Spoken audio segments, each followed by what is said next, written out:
আসসালামু আলাইকুম। মনে করুন আপনি কোনো জায়গায় ভ্রমণে বের হয়েছেন। হঠাৎ রাত হয়ে গেল। আপনি একটি পাহাড়ের গুহায় আশ্রয় নিয়েছেন। কিন্তু গভীর রাতে হঠাৎ করে আপনার সামনে একজন লোক হাজির। অনেক লম্বা, আপনি তাকে চেনেন না। এবং দেখে আপনার কেমন লাগবে? আপনার অন্তরে হয়তো ভয় লাগবে। ঠিক রাসূল করিম সাল্লাল্লাহু আলাইহি ওয়াসাল্লাম মক্কা থেকে হেরা গুহায়, মক্কা থেকে অনেক দূরে হেরা পর্বতের গুহায় সেখানে তিনি ধ্যান করতেন এবং সেখানে একটানা অনেক দিন পর্যন্ত কোনো কোনো সময় থাকতেন। কিন্তু রাত্রিবেলায় রাসূল করিম সাল্লাল্লাহু আলাইহি ওয়াসাল্লাম কঠিন ধ্যানে আছে এবং তিনি সমাজের অবস্থা নিয়ে চিন্তা করছেন।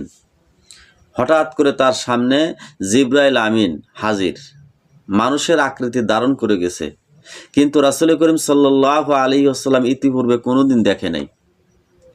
জিবরাইল আমিন বলতেছে, ইয়া মুহাম্মদ ইকরা বিসমি রাব্বিকাল্লাযী খলাক, পড়ো তোমার প্রভুর নামে যিনি তোমাকে সৃষ্টি করেছেন। রাসূল করিম সাল্লাল্লাহু আলাইহি ওয়াসাল্লাম বললেন, আমি পড়তে পারি না। তৃতীয়বারে জিবরাইল আমিন বুকে জড়ায়ে নিছেন এবং প্রথম 5 আয়াত তিনি পাঠ করলেন। প্রিয় ভাইরা, রাসূল করিম সাল্লাল্লাহু আলাইহি ওয়াসাল্লাম তিনি আতঙ্কিত হয়ে গেলেন, ভয় পেলেন। বাড়িতে চলে গেলেন।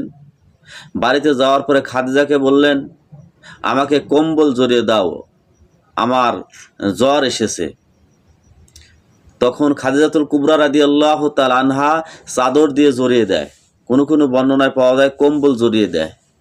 এরপরে খাদিজাতুল কুবরা রাদিয়াল্লাহু তাআলা আনহা রাসূলকে সান্ত্বনা দিয়ে বলতেছেন, আপনার কোনো চিন্তা নাই, আপনি মানুষকে উপকার করেন, মানুষের দান করেন, আপনার ক্ষতি হবে না। খাদিজাতুল কুবরা রাসূলকে নিয়ে ওরাকে ইবনে নওফলের কাছে গেলেন। ওরাকে ইবনে নওফল ছিল খাদিজা রাদিয়াল্লাহু তাআলা আনহার চাচাতো ভাই। বললেন, চাচা দেখেন তো কি বলে।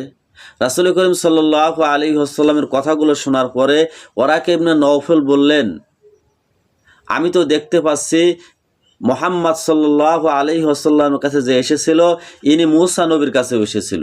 ইনি তো সাধারণ কোনো মানুষ না, ইনি হলো জিবরাইল আমিন, আল্লাহর পক্ষ থেকে আসে, ওহী নিয়ে নবীদের কাছে আসে। তবে আমি আশঙ্কা করছি সেই দিনের, যেই দিন এই মুহাম্মদ সাল্লাল্লাহু আলাইহি ওয়াসাল্লামকে মক্কা থেকে বিতাড়িত করা হবে, দেশ থেকে তাড়িয়ে দেওয়া হবে। রাসূল করিম সাল্লাল্লাহু আলাইহি ওয়াসাল্লাম আশ্চর্যিত হলেন। প্লিজ সাবস্ক্রাইব এবং লাইক করুন।